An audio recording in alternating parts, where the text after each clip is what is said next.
שלום. אנחנו פה, בתל וליאת, ואנחנו רוצות להציג לכם את הפרויקט שלנו בכימיה, צבע שיער. עכשיו אנחנו נראה תהליך קצר של איך צובעים את השיער. יש לנו פה שיער, אנחנו נמרח עליו צבע, הנה. עכשיו צריך לחכות בסביבות החצי שעה בערך. אבל לנו יש כבר את התוצאות, אז מוכנים לראות? 3, 2, 1. והנה לפני ואחרי. יש שינוי, הידעת? כל שערה מורכבת משני חלקים.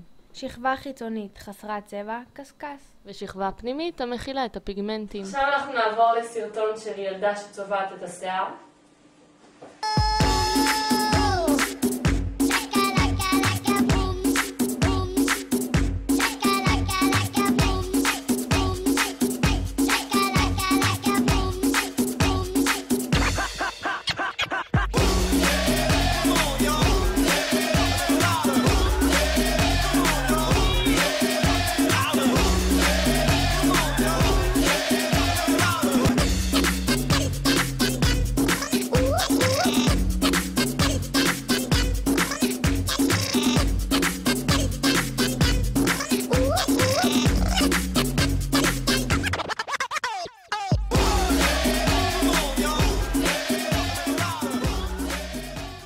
אז למה אנשים צובעים את השיער? בשנות ה-80 אנשים צבעו את השיער כדי להסתיר את השיער הלבן. הם לא רצו שיראו שהם צבעו. הם הסתירו את זה ופשוט התביישו בזה. בשנות ה-90 אנשים צבעו במטרה לגוון.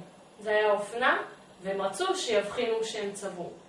וכיום אנשים צובעים את השיער גם כדי לגוון וגם כדי להסתיר את השיער הלבן. אבל היום אנשים לא מתביישים בזה. הידעת? בשנת 2004 ישראל הייתה במקום הראשון בעולם בצביעת שיער בקרב נשים. היום בעצם כולם צובעים את השיער.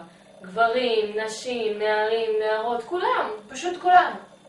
הידעת? 3 מרכיבי צבעי השיער הם מי חמצן, אמוניה. פיגמנטים, צבע. תפקיד האמוניה הוא לחדור את השכבה החיצונית של השערה. תפקידי מי החמצן: עוזר לאמוניה לחדור דרך השכבה החיצונית של השערה, וכך הצבע יכול להיכנס לשכבה הפנימית. דואג שהפיגמנטים יישארו בתוך השערה ולא מאפשר להם לצאת. מגיב עם הפיגמנטים ומשנה את מבנה המולקולה. כיצד צבע השיער משפיע על השערה? קודם כל, חייבים לציין שישנם 3 סוגים עיקריים של צבעי שיער. צבע שיער זמני, צבע שיער חצי קבוע וצבע שיער קבוע. צבע שיער הזמני הוא צבע שיער בעל מולקולות גדולות. כשהן לא נכנסות לקרום השערה, הן רק יושבות עליו. כשהן יושבות עליו, אז ישר אחרי שטיפה אחת בלבד, הן כבר נשטפות ויוצאות החוצה. צבע שיער חצי קבוע הוא בעל מולקולות קטנות, שנכנסות לקרום השערה בקלות, וגם יכולות לצאת ממנו בקלות.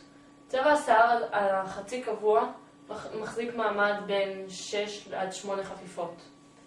צבע שיער הקבוע הוא צבע שיער בעל מולקולות קטנות וחסרות צבע. מולקולות אלו נכנסות לתוך קרום השערה. שם הן עוברות תהליך חמצון, שבו המולקולות מתחברות עם חומרים אחרים וגדלות ומקבלות צבע. ואז, כשהן גדולות, הן כבר לא יכולות לצאת מקרום השערה, והן נשארות שם לתמיד, וכך הצבע גם נשאר לתמיד. הידעת? צבעי השיער נשמרים בתוך שפורפרות מיוחדות, שהאוויר לא יכול להיכנס אליהן, וזה כדי שהפיגמנטים שבתוך הצבע לא יתחמצנו מהחמצן שנמצא באוויר ויהפכו לפולימרים לפני שיגיעו לשערה.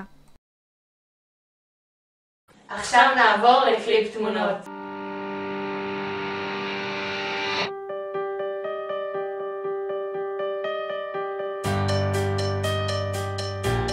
שימו לב, אם אתם רוצים לצבוע את השיער, אתם צריכים לדעת שצביעת שיער כרוכה בסיכונים שונים.